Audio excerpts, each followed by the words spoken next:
Tinangay ang nasa 600,000 pesos na ipon sa alkansya ng isang vlogger matapos looban ng 3 armadong suspect ang kanilang bahay sa Zamboanga del Sur. Itinali pa ng mga kawatan ang 81 taong gulang na lolo ng vlogger. Yan ang umaarangkadang balita ni Jam Nueva.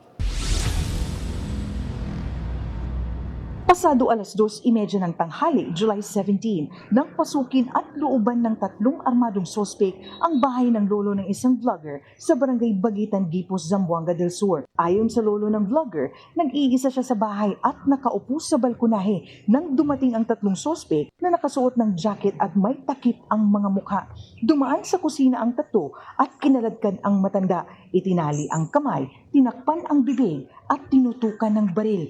Hinalugog ng mga sospek ang bahay hanggang sa makita ang alkansya sa silid. Matapos ang insidente, tumakas ang mga sospek sakay ng isang puting motor na walang plaka, papunta sa barangay Sikatuna at barangay Poblasyon.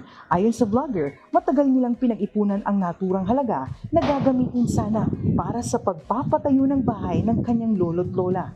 Paalala ng pulis, dapat may limitasyon ang ipinakita sa social media, kabilang na ang bahay o kung saan nilalagay ang mahahalagang gamit. May person of interest na ang pulis, may CCTV footage na rin na pinapa-validate sa Cybercrime Unit at naghahanap na ng witness para sa paghahain ng kaso. Laking pasalamat naman ng vlogger na hindi sinaktan ang kanyang lolo. Nagpaliwanag din siya na hindi niya agad na ideposito sa bangko ang pera dahil sa isyu ng kanyang mga dokumento. Desidido rin siya na magsampa ng kaso laban sa mga mahuhuling sospek. Mula Zamboanga del Sur, Jam Nueva ng PRTV News, nagseserbisyo para sa Pilipino.